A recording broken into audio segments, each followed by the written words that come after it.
లేని సులో నివసించు నా యేసయ్యా, ఎవరు సమీపించలేని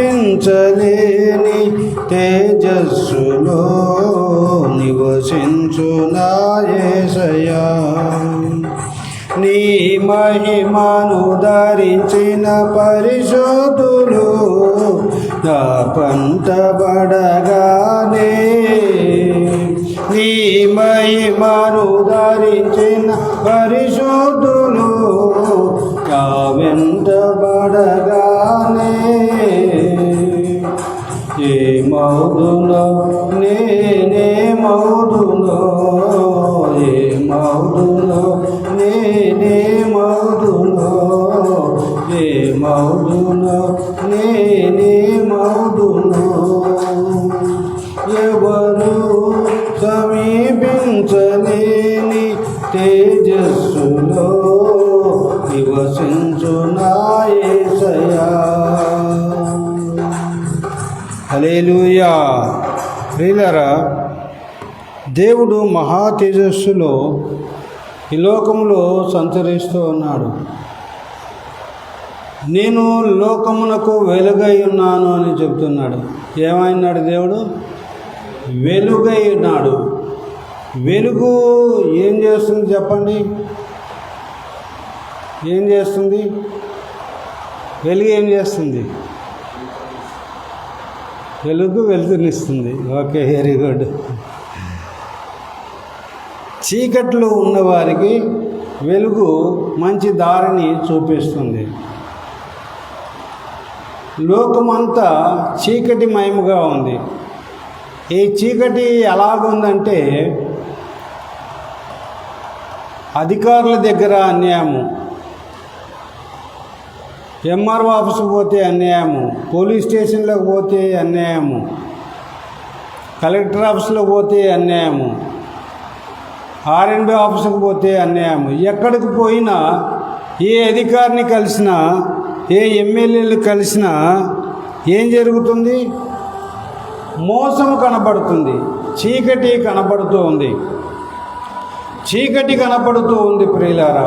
వెలుగు ఉండటం లేదు, వారిలో వెలుగు ఉండటం లేదు, వారు వెలుగుగా జీవించటము లేదు. కారణం ఏంటంటే, దేవుని చేత వెలిగించబడకపోవటమే కారణం. దేవుని చేత వెలిగించబడిన వారు వెలుగుగా ఉంటారు. చూడండి, ఒకసారి లైట్ వేసిన తర్వాత మరలా ఆఫ్ చేసేంత వరకు ఈ లైట్ వెలుగుతూ ఉంటుందా? వెలుగుదా? మధ్యలో ఆరిపోతుందా? మనం ఆఫ్ చేసేదాకా ఆరిపోదు, లేదా కరెంటు పోయేదాకా ఈ వెలుగు అనేది ఆగిపోదు. ఆగుతుంది ఉదయ్, మనం ఆఫ్ చేస్తే ఆగుతుంది, అంతే. వెలుగు అలాగా దేవుని చేత వెలిగించబడిన తర్వాత అలాగా మనుషులు వెలుగుగా జీవించడము ప్రారంభిస్తారు. చూడండి, అపోస్తుల కార్యంలోనికి రండి. ఇక్కడ వెలిగించబడిన వ్యక్తి ఒకరు ఉన్నారు. వెలిగించబడిన వ్యక్తి ఒకరు ఉన్నారు. ఇక్కడ దేవుని చేత వెలిగించబడితే ఎలాగ ఉంటారో చూడండి.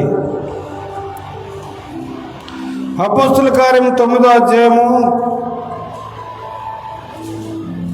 3వ వచనము చదవండి. అపోస్తుల కార్యము 9వ అధ్యాయము 3వ వచనం.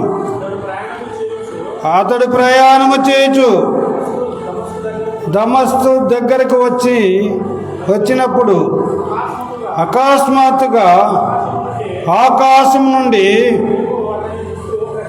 వెలుగు అతని చుట్టూ ప్రకాశించెను. హల్లెలూయా, హల్లెలూయా. అందరి గట్టిగా చేద్దాం, హల్లెలూయా, హల్లెలూయా. ఏం ప్రకాశింది అతని చుట్టూ?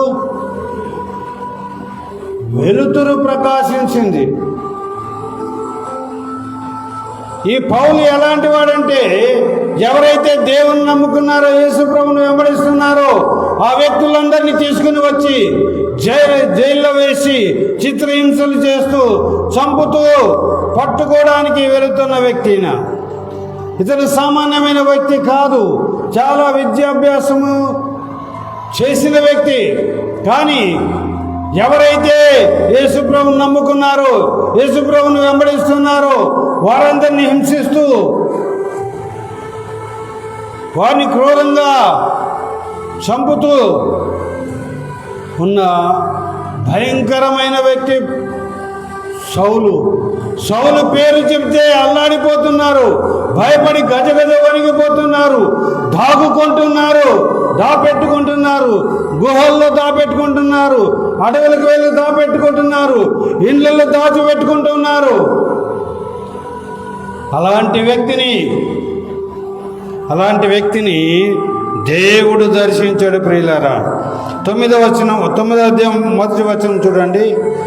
సౌలు ఇంకను ప్రభు యొక్క శిష్యులను బెదిరించుటయును హత్య చేయుటను తనకు ప్రాణాధారమైనట్టు ప్రధాని యొద్దకు వెళ్ళి, చూడండి ఎంత క్రూరముగా ఉన్నాడో.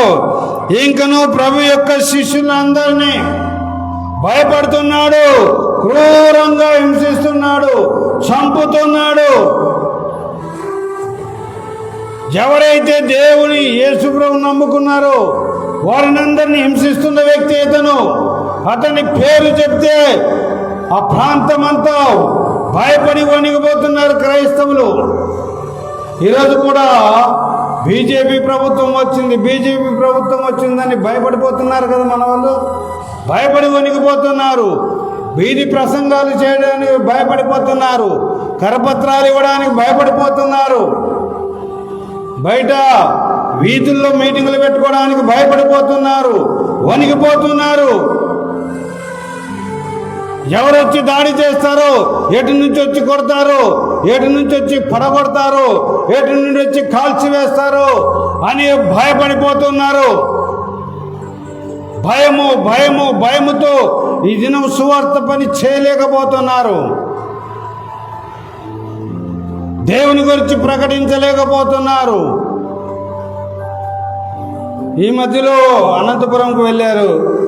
అనంతపురం దగ్గర ఒక ఊరికి వెళ్తే బస్సు తీసుకొని అక్కడున్న వ్యక్తులు రాళ్లతో కర్రలతో బస్సును చిదగొట్టేశారు, విశ్వాసులను సేవకుల్ని కొట్టేశారు, భయంకరంగా కొట్టేస్తారు.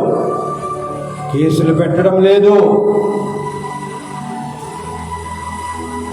కేసులు కూడా పెట్టడం లేదు. కేసులు పెట్టిన నామక వాస్త పెడుతున్నారు, వారిని అరెస్ట్ కూడా చేయలేకపోతున్నారు. ఇంకా ఉత్తరప్రదేశ్, మధ్యప్రదేశ్ ఆ ప్రాంతాల్లో ఇంకా భయంకరంగా హింసలు కొనసాగుతున్నాయి. అలాంటి దినాల్లో ఈరోజు మనము ఉన్నాం. సౌలు అయితే భయంకరంగా కోపముతో, పగతో, దేశముతో, క్రైస్తవులంటే దేశంతో రగిలిపోతున్నాడు. ఎక్కడ కనపడితే అక్కడ వారిని చంపివేస్తున్నాడు, క్రూరంగా హింసించేస్తున్నాడు. సౌలు ఇంకను ప్రభు యొక్క శిష్యులను బెదిరించుచు, మీటింగ్ పెట్టడానికి వెళ్ళలేదు, ప్రార్థనలు పెట్టడానికి వెళ్ళలేదు, గట్టిగా మైకి పెట్టడానికి వెళ్ళలేదు, చిన్నగా సౌండ్ పెట్టుకోండి, లోపల మీటింగ్ పెట్టుకోండి, లోపలికే సౌండ్ పెట్టుకోండి, బయటికి పెద్దగా పెట్టొద్దండి. ప్రియులారా, బెదిరిస్తున్నారు.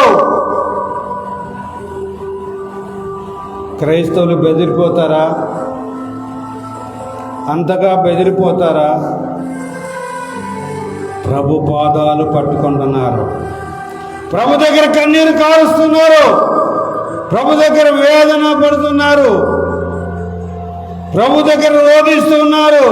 ప్రభా, ఏంటి శ్రమలు, ప్రభా ఏంటి కష్టాలు, ఏంటి నిందలు, ఏంటి యొక్క వ్యతిరేకతలు. ఇక్కడే తుంగభద్ర దాటిన తర్వాత ఒక ఊరికి వెళ్ళాము సువార్తకు, నేను ఇంకొక సేవకుడు. ఒకడు వచ్చాడు, వచ్చి మా ఊరికి ఎవరు రమ్మన్నారు మిమ్మల్ని? మా ఊర్లో వాక్యం చెప్పమని ఎవరు చెప్పారు? మీ దేవుని గురించి చెప్పమని ఎవరు పిలిచారు? ఎందుకు వచ్చినారని నా యొక్క అంగె పట్టుకున్నాడు. ఇంకొక సేవకుని కొట్టడానికి పోతున్నాడు, నన్ను కొట్టడానికి వస్తున్నాడు. ఒక్కడే, మేమిద్దరం ఉన్నాం, వాడు ఒక్కడే ఉన్నాడు. మేమేమి చేయలేకపోతున్నాం. మనసులో ప్రార్థన చేసుకుంటున్నాం. దాదాపు ఒక అరగంట సేపు సతాయిచ్చాడు. చాలా చాలా బూతులు తిరుగుతున్నాడు, అనరాని మాటలు అంటున్నాడు. అయ్యా మీకు ఇష్టం లేదంటే మేము వెళ్ళిపోతామన్నారు. వెళ్ళిపోతామంటున్నాము. లేదు మిమ్మల్ని ఎవరు రమ్మన్నారు? మా ఊరికి ఎందుకు వచ్చావు? మొండి వాదన చేస్తున్నాడు. అయ్యా మీకు ఇష్టం లేకపోతే మేము వెళ్ళిపోతాము, ఇంకో చోట వెళ్తాము, మమ్మల్ని వెళ్ళని అంటే లేదు వెళ్ళడానికి వెళ్ళలేదు. నిన్నెవరు రమ్మన్నారు? నిన్నెవరు పిలిచారు? మిమ్మల్ని ఎవరు పిలిచారు? మాకు లేరా అని బూతులు ఎట్టేస్తున్నాడు. ప్రియులారా, ఇలాగని సౌలు కూడా బెదిరిస్తూ ఉన్నాడు. ప్రియులారా, ఈ దినాల్లో మన ఒక ఆయన చంపేశ్వరుడు, ఆయన పేరేం పేరు? పగడాల ప్రవీణ్ గారిని చంపేశారు. భయపడలేదు. క్రైస్తవులు భయపడరు. మౌనంగా దేవుని దగ్గర యుద్ధము చేస్తారు. హల్లెలూయా. క్రైస్తవుడు భయపడు, కానీ భయపడినట్టే ఉంటాడు, కానీ దేవుని దగ్గర మోకాళ్ళుండి యుద్ధము చేస్తాడు. హల్లెలూయా. అందరు గట్టిగా చెప్తాం హల్లెలూయా. క్రైస్తవుడు కొట్లాడు, కానీ మౌనంగా మోకాళ్ళ మీద యుద్ధము చేస్తాడు. క్రైస్తవుడు ఎలాగ యుద్ధం చేస్తాడు? మౌనంగా మోకాళ్ళతో యుద్ధము చేస్తాడు. మోకాళ్ళ మీద ఉండి ప్రార్థనతో యుద్ధము చేస్తాడు. అందరినీ జయిస్తాడండి. అందరినీ జయించడము ప్రారంభిస్తాడు. మోకాళ్ళతో యుద్ధము చేస్తున్నారు. భారతదేశంలో మోకాళ్ళతో యుద్ధము చేసే సేవకులు, విశ్వాసులు చాలా మంది ఉన్నారు. కొంతమంది సేవకుల కంటే విశ్వాసులు మోకాళ్ళ మీద యుద్ధము చేస్తున్నారు. ప్రభువా, వారిని కొంచెం తప్పించండి, వారిని రక్షించండి. వారిని శిక్షించమని కాదు, వారిని రక్షించండి అని. వారికి మిమ్మల్ని తెలుసుకునే జ్ఞానము గ్రహింపు ఇవ్వండి. వాళ్ళు అజ్ఞానంలో ఉన్నారు, వారు మూర్ఖత్వంలో ఉన్నారు, వారు బుద్ధిహీనతలో ఉన్నారు. ప్రభువా, వారిని రక్షించమని మోకాళ్ళ మీద యుద్ధము చేస్తున్నారు. ఏ యుద్ధము? మోకాళ్ళ యుద్ధము, ప్రార్థనా యుద్ధము, మౌన యుద్ధము. మోకాళ్ళ యుద్ధము, ప్రార్థనా యుద్ధము, మౌన యుద్ధము చేస్తున్నారు. యుద్ధము వారికి తెలియదు.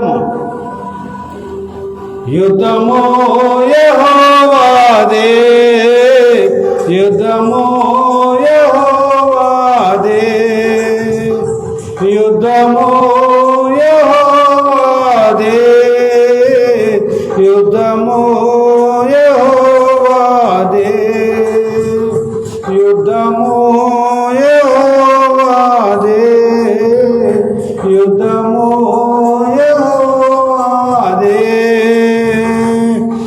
యుద్ధము చేస్తున్నారు క్రైస్తవులు. ఏ యుద్ధం అండి? ఎలా యుద్ధం చేస్తున్నారు? మోకాళ్ళ యుద్ధం, ఇంకా మౌన యుద్ధం, ఇంకా ప్రార్థనా యుద్ధము. ఈ యుద్ధము చేస్తున్నారు. వారికి తెలియదు ఈ యుద్ధము వారికి తెలియదు. బెదిరించి దానికి వచ్చిన వారికి తెలియదు. క్రూరంగా హింసించడానికి వచ్చిన వారికి తెలియదు ఈ యుద్ధము. చంపుతున్న వారికి తెలియదు యుద్ధము. ఒక్క క్రైస్తవుడికే తెలుసు ఈ యుద్ధము. హల్లెలూయా. ఈ యుద్ధము చేస్తున్నారు. వారికి ఏమి తెలీదు, వాళ్ళు చేత కాని వారు. వాళ్ళు ఏమన్నా మౌనంగా ఉంటారు. మౌనంగా ఉంటారు. మౌనంగా యుద్ధము చేస్తారు. ప్రార్థనతో యుద్ధము చేస్తారు. మోకాళ్ళతో యుద్ధము చేస్తారు. హల్లెలూయా, హల్లెలూయా. యుద్ధము యెహోవాదే, మేము చేయము యుద్ధము వారితో. మా పక్షాన యుద్ధము చేయవాడు ఉన్నాడని ఆయనతో యుద్ధము, ప్రార్థనా యుద్ధము, మోకాల యుద్ధము, మౌన యుద్ధము చేస్తున్నారు. హల్లెలూయా, హల్లెలూయా. ప్రియులారా, దేవుని యొక్క యుద్ధము భయంకరంగా ఉంటుంది. ముందుకు రండి అమ్మా.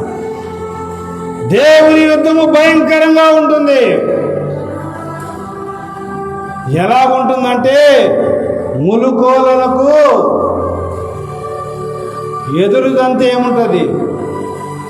కొండ దగ్గరికి పోయి తలతో కొండ కొడితే ఏమవుతుంది? కొండకేమన్నా అవుతుందా? బలంగా వెళ్ళి ఎగిరి ఒక్కసారి కొండను కొట్టాడు అనుకోండి, కొండకేమన్నా అవుతుందా? దెబ్బ తగులుతుందా? రక్తం కారుతుందా? ఎవడైతే కొడతాడో వాడికే తల పగులుతుంది, రక్తము కారుతుంది. దేవునితో యుద్ధం అంటే మాటలు కాదు. యుద్ధము యెహోవాదే. ప్రార్థన చేస్తున్నారు ఈ సౌలు కొరకు.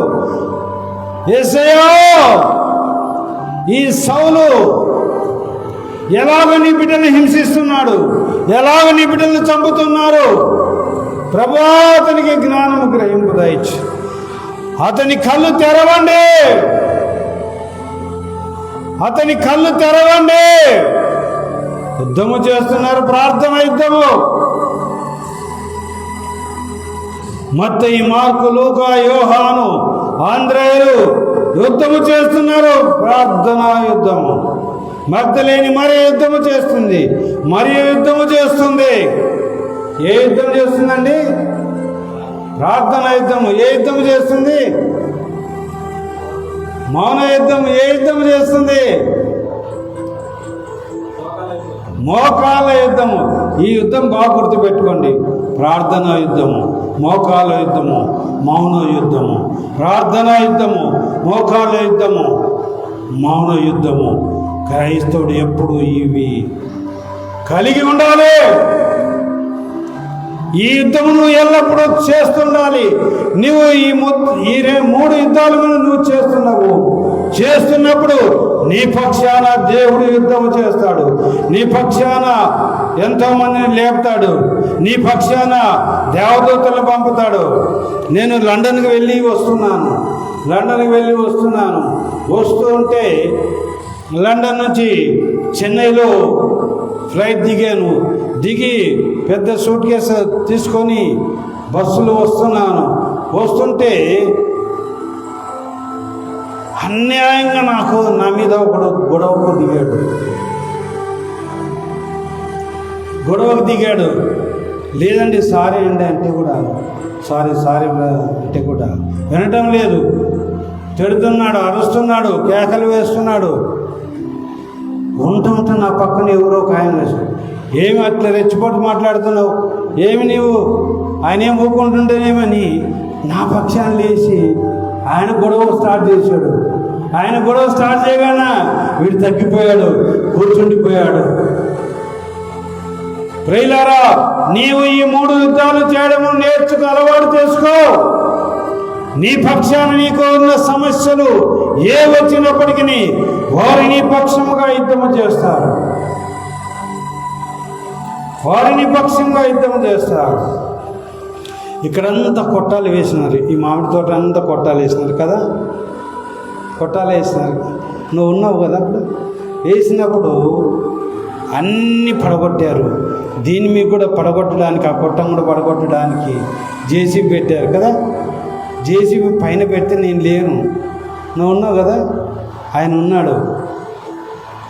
ఎంఆర్ఓ అక్కడి నుంచి ఎంఆర్ఓ పోలీసు వాళ్ళు అందరూ పడుకోలేదండి దాని మీద ఎద్దని అరుచుకుంటూ వచ్చి ఆపు చేశారు. నేను లేను, ఆయన ఉన్నాడు. ఫోన్ చేశాడు, బావా ఇట్లా పడగొడుతున్నారు. ప్రార్థన చేసి ఆపు చేశారు. అది పడగొట్టద్దండి. నీవు బాగా గుర్తుపెట్టుకో. హలో హలో ఇక్కడ చూడు సార్, ఇక్కడ రా, ముందుకు రా.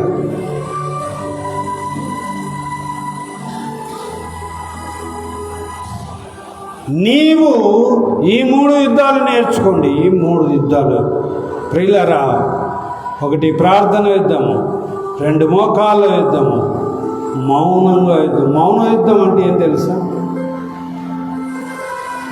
ప్రార్థన యుద్ధము, మోకాళ్ళ యుద్ధం చేసిన తర్వాత మౌన యుద్ధం ఏంటంటే మౌనంగా ఉంటున్నప్పుడు.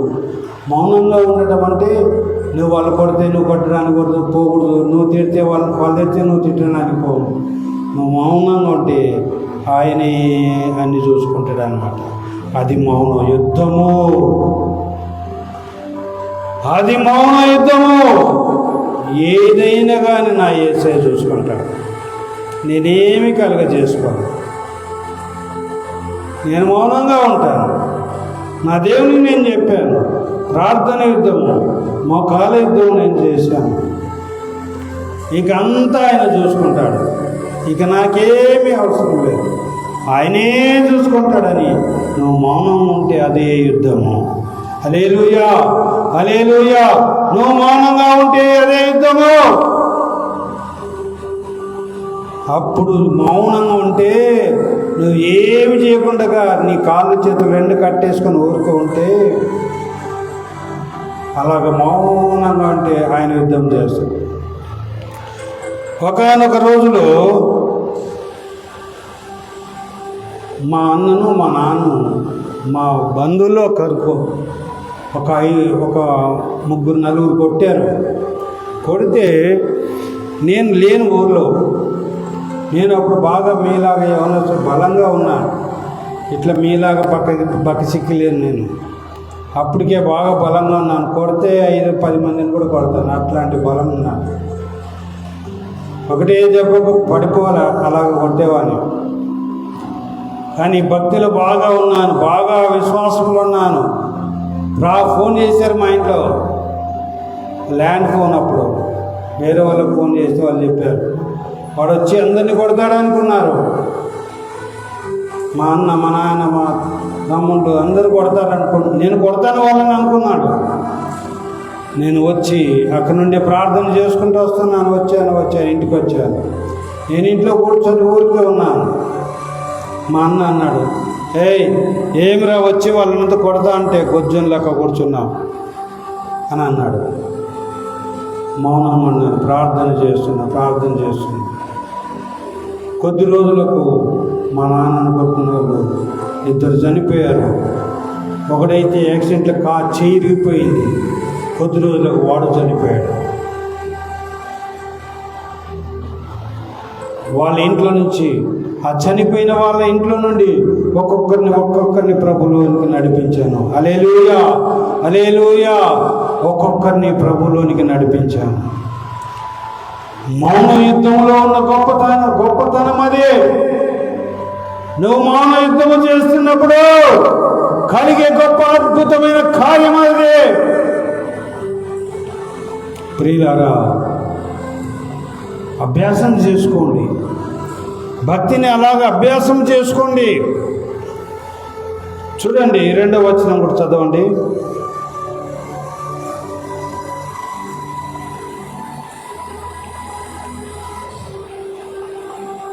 రెండవ వచనం చదవండి.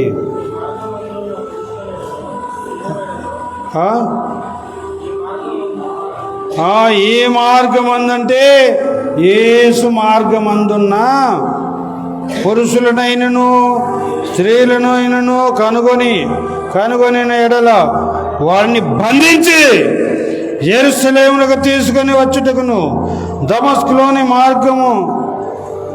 దమస్కులోని సమాజముల వారికి పత్రికలిమ్మని అడిగి అతడు ప్రయాణము చేయుచూ దమస్కును వచ్చినప్పుడు వారిని పట్టి బంధించి వాళ్ళని చెరసాలలో వేసినట్టుగా తాకీదులు ఇవ్వండి.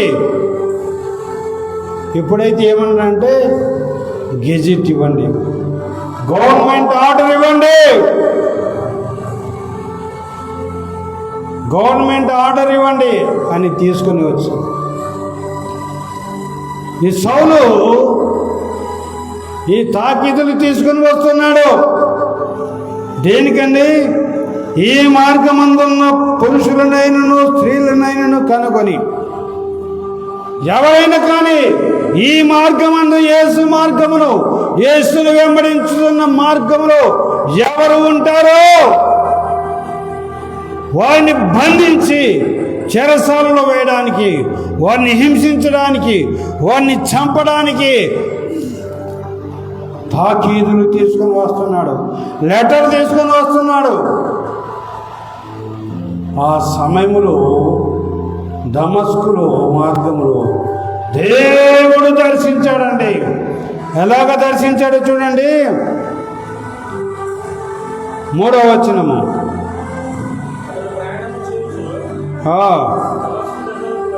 దమస్కునకు వచ్చినప్పుడు అకస్మాత్తుగా ఆకాశము నుండి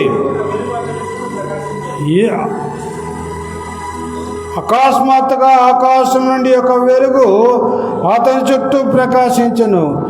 ఎప్పుడు అతడు నేల మీద పడి అప్పుడు అతడు ఎప్పుడైతే ఆ వెలుగు ప్రకాశించిందో అప్పుడు అతడు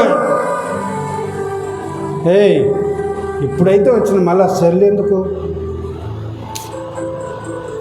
పక్కన పెట్టు, ఎందుకు ఇంత లేట్గా వచ్చినావు? మీరు పాత వాళ్ళు బాగా మీరు మాదిరిగా ఉండాలా కొత్తగా వచ్చే వాళ్ళకి. ప్రియులారా, అకస్మాత్తుగా ఆకాశం నుండి ఒక వెలుగు అతని చుట్టూ ప్రకాశించింది. వెలుగు వచ్చేసింది ఆయనకు. చీకటిలో ఉన్న అతనికి, ఆ సౌలుకు వెలుగు వచ్చేసింది. వెలుగు అతన్ని తాకింది, అతన్ని వెలిగించింది. ఒక్కసారి తన చీకటి జీవితం అంతా మారిపోయింది.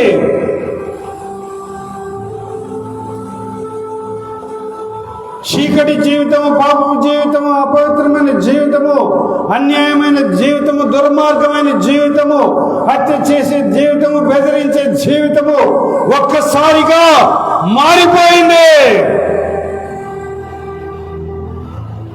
అప్పుడు అతడు నేల మీద పడి, సౌలా సౌలా సౌలా, నీవేలా నన్ను హింసించుతున్నావు? సౌలా సౌలా, నీవేలా నన్ను హింసించుతున్నావని తనతో ఒక స్వరము పలుకుట వినెను. కింద పడగానే ఒక స్వరం వినబడుతుంది. సౌలా సౌలా, నీవేలా నన్ను హింసించుతున్నావు అని ఒక స్వరం వినపడింది. ఈ సన్న స్వరమన్నా నీవెప్పుడైనా విన్నావా? ఏ సన్న స్వరమన్నా ఏదేను తోటలో ఆదాము పిలువగా ఆ దేవుడే పిలచే. ఏదేను తోటలో ఆదాము పిలువగా ఆ దేవుడే పిలచే. పిలచిన పిలుపును నీ వింటివా? ఏ సన్న స్వరమన్నా నీవెప్పుడైనా విన్నావా? ఏ సన్న స్వరమన్నా జలమూల శాతము జనమూల శాతము జనముల శబ్దము. యేసన్న స్వరము నీవు వినాలి. ప్రియులారా, యేసు ప్రభు మాట్లాడతారు, నమ్ముతారా మీరు? ఆయన స్వరముతో మాట్లాడతారు. నా స్వరం నీవు ఎలా వింటున్నావో ఆలాగా దేవుడు నేను స్వరము ద్వారా మాట్లాడతాను. హిందువులు ఏదైనా కలిసినప్పుడు నాతో మాట్లాడుతున్నప్పుడు నేను చెప్తాను ఒకే ఒక మాట, దేవుడు అనేవాడు, మాట్లాడేవాడు దేవుడు, చూచేవాడు దేవుడు, కనబడేవాడు దేవుడు అని చెబుతుంటాను. యేసు ప్రభువా అని అనొద్దు, కానీ దేవుడా నీవెవరు నిజమైన దేవుడు, నాకు కనబడు, నాతో మాట్లాడమని చెప్పు. దేవుడు నీకు కనబడతాడు, మాట్లాడతాడు.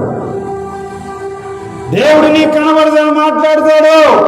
మాట్లాడే దేవుడు, మాట్లాడే దేవుడవు నీవు, మాట్లాడే దేవుడవు నీవు, మాట్లాడని రాయివి రప్పవు నీవు కాదు, మాట్లాడే దేవుడవు నీవు. మాట్లాడే దేవుడండి.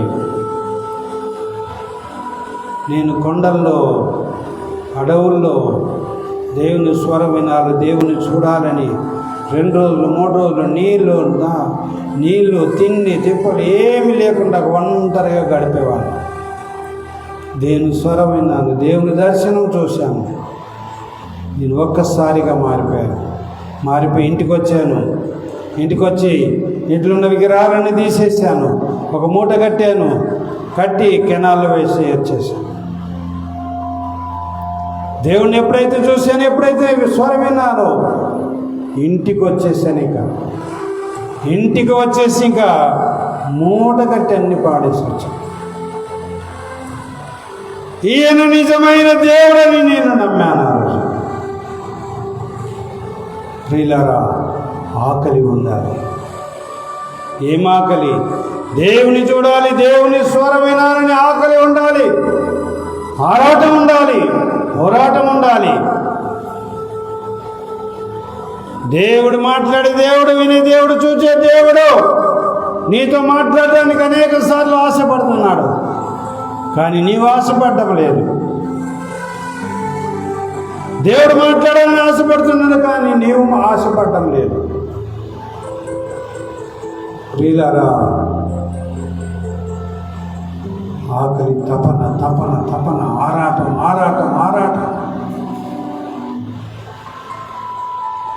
దేవుని స్వరం వినాలి, దేవుని నేను చూడాలి, దేవునితో నేను మాట్లాడి దేవుడు నాతో మాట్లాడాలి.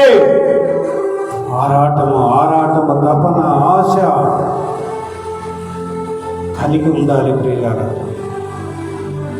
నీ ఆశ ఎలా ఉండాలంటే అన్నము తినబుద్ధి కాదు, నీళ్ళు త్రాగబుద్ధి కాదు. ఒక క్షణము పక్కకు వెళ్తే దేవుడు మాట్లాడడానికి వస్తే నేను పక్కకి వెళ్ళిపోతే ఎలాగా? ఇంతవరకు కూర్చున్నాను, ఇంకా కూర్చుంటాను. ఒక దినం అయిపోయింది, ఇంకా కూర్చుంటాను. 2 దినాలు అయిపోయినవి. దేవుడు నాతో మాట్లాడతాడు 3వ దినము, 4వ దినము. అలాగే 23 రోజులు ఫస్ట్ టైం కూర్చున్నాను. రాత్రి అయితే అంటే అన్నం తినేది కాదు, మిద్దె మీద ఎక్కేది, కూర్చునేది, ఒక మూలగా పోయి కూర్చుని ప్రార్థన చేస్తుండేవాడిని. వర్షం పడితే గోనపట్ట మీద వేసుకొని అట్లాగే ప్రార్థన చేస్తుండేవాడిని. ఆరాటం ఉండాలి, తపన ఉండాలి. నీకు దేవుని స్వరం వినాలని తపన, ఆశ, ఆరాటము, పోరాటం ఉండాలి. ప్రియులారా, ఒక చదవడానికి నెలలు, సంవత్సరాలు చదువుతున్నారు కదా. ఒక డిగ్రీ చదవాలంటే 3 సంవత్సరాలు, ఒక పాలిటెక్నిక్ చదవాలంటే 3 సంవత్సరాలు, ఒక ఇంజనీరింగ్ చదవాలంటే 4 సంవత్సరాలు, ఒక ఎంబీబీఎస్ చదవాలంటే 5 సంవత్సరాలు, 7 సంవత్సరాలు చదువుతున్నారు. పరలోక పాఠాలు నేర్చుకుని నీవు ఎన్ని సంవత్సరాలు చదవాలి? పరలోక పాఠాలు, ఈ సృష్టి అంతని సృష్టించిన సృష్టికర్తను గురించి నువ్వు తెలుసుకోవడానికి నువ్వు ఎన్ని పాఠాలు, ఎన్ని సంవత్సరాలు నీవు చదవాలి, ఎన్ని సంవత్సరాలు నీవు నేర్చుకోవాలి. ప్రియులారా, ఈ విద్య నేర్చుకున్నవాడు గొప్పవాడు. పూర్వం అంతా ఇంజనీరింగ్ కాలేజీలు ఉండేవా? ఉండేవా? మెడికల్ కాలేజీలు ఉండేవా? పాలిటెక్నిక్ కాలేజీలు ఉండేవా? ఐటీ కాలేజీలు ఉండేవా? పని చేసుకోవడం దేవుడా అని దేవుని వెతకటం, దేవుని పాఠశాలలో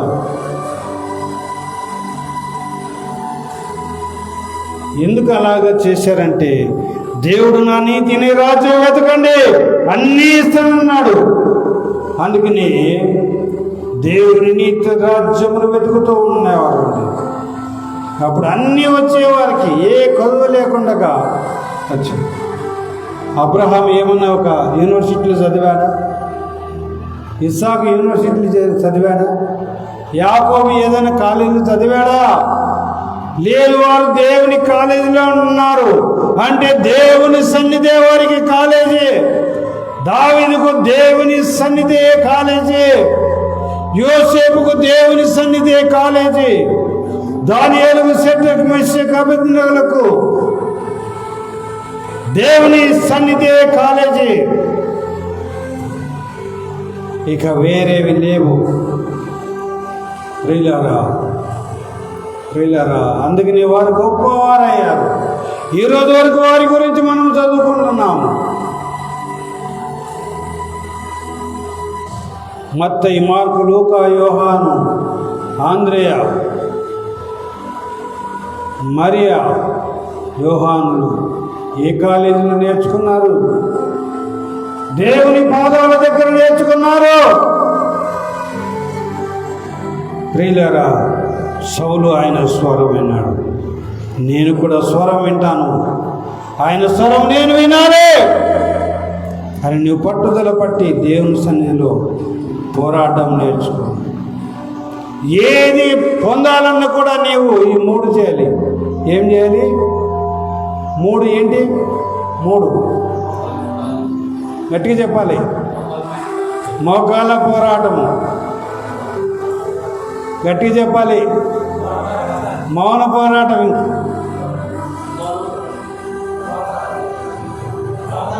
ప్రార్థన పోరాటం. ఈ 3 పోరాటం. ఫస్ట్ ప్రార్థన పోరాటము, మోకాళ్ళ పోరాటము, 3వది మౌన పోరాటం. ఈ 2 చేసిన తర్వాత ఈ 3వది చేసి మౌనంగా ఉంటే నీతో ఎలా మాట్లాడాలో అలా మాట్లాడతాడు. నిన్ను ఎలాగ నడిపించాలో ఆయన అలాగ నడిపిస్తాడు. ప్రియులారా, ఈ 3టిని మర్చిపోద్దండి. ఈ 3టిని మర్చిపోద్దండి. ప్రార్థన చేసుకుందాం. ప్రేమ కలిగిన తండ్రి, ప్రియులారా, ప్రార్థన చేయండి. ప్రభువా, నీ స్వరమైన భాగ్యము దయచేయండి నాయన. మీ మేలనైన స్వరమైన భాగ్యం మాకు దయచేయండి నాయన. మహాకాశములు పట్టజాలని దేవా, నీ సన్నిధి మాకు దయచేయండి నాయన. నీ సన్నిధిలో మొరపెట్టేవారుగా చేయండి. మోకాళ్ళ యుద్ధము, ప్రార్థన యుద్ధము, మౌన యుద్ధము చేయడానికి సహాయం నేర్పించినావు తండ్రి. అలాగ మేము చేయడానికి సహాయం చేయండి. ప్రభువా, కనికరించు. ప్రభువా, కరుణించు. ఈ ఉదయకాలపు దేవుని బిడ్డలకు కనికరించు. ప్రభువా, నీవు కనికరించము నాయన. నువ్వు ఎంత గొప్ప దేవుడవు ప్రభువా. నువ్వు చూసుచున్న దేవుడవు, నువ్వు మాట్లాడుతున్న దేవుడవు. అబ్రహాము, ఇస్సాకు, యాకోబులతో మాట్లాడిన దేవుడు, దానియేలుతో మాట్లాడిన దేవుడు, ఇర్మియాతో మాట్లాడిన దేవుడవు, యెహెజ్కేలుతో మాట్లాడిన దేవుడవు, ఆమోసుతో మాట్లాడిన దేవుడవు. ప్రభువా, ఎంతమంది ప్రవక్తలతో మాట్లాడిన దేవుడు, పాపినైన నాతో మాట్లాడిన దేవుడు, నీకు వందనాలు. ప్రభువా, నీ బిడ్డలను వెలిగించుము నాయన. ఇదిగో నీ స్వరమైన భాగ్యం దయచేయండి. నీ స్వరం వినగలిగిన చెవులు గ్రహించే మనస్సు దయచు, జ్ఞానము గ్రహింపును దయచు, అజ్ఞానము తొలగించము నాయన. సౌలును సంధించిన దేవా, దమస్కు మార్గంలో సౌలును సంధించి పౌలుగా మార్చిన దేవా, కనికరించి వీరిని సంధించము నాయన. నీ వెలుగు చేత సంధించము నాయన. సంధించబడుదురుగాక, దేవుని వెలుగు చేత సంధించబడుదురుగాక, దేవుని వెలుగు చేత సంధించబడుదురుగాక, దేవుని మహా వెలుగు చేత వెలిగించబడుదురుగాక, మీరు వెలిగించబడుదురుగాక, మీరు వెలిగించబడుదురుగాక, యేసునామములో వెలిగించబడుదురుగాక, యేసునామములో వెలిగించబడుదురుగాక, యేసునామములో ఈరోజు మీరందరూ వెలిగించబడుదురుగాక. ప్రభు ఆ బిడ్డను దీవించి మా ఆశీర్వదించు, మహోన్నతుల సహాయం చేయి ప్రభు. కాదంబరికి ఆ చర్చిలో నీ బిడ్డలు ఎదురు చూస్తున్నారు ప్రభు. అలాగే అది ముగించుకొని TV9లో అక్కడ కూడా మీ సన్నిధిలో మేము ఉండడానికి సహాయం ఇచ్చేయండి. పరలోకపు తండ్రి, మీరు మమ్మల్ని దర్శించు. నీ బిడ్డల వాక్యము మర్చిపోనియొద్దు నాయన, హృదయంలో లిఖించు నాయన. అద్భుతమైన మాటలు మీరు మాట్లాడుతున్నారు ప్రభు. వినగలిగిన చెవులు గ్రహించే మనసు నీ బిడ్డలకు అనుగ్రహించు. నీ బిడ్డలను హృదయాలు నాటండి ప్రభా, హృదయముల పలక మీద రాయండి ప్రభా, సహాయం చేయండి. యేసు ప్రభు నామములో ప్రార్థించి పొంది వేడుకుంటున్నాము తండ్రి, ఆమేన్.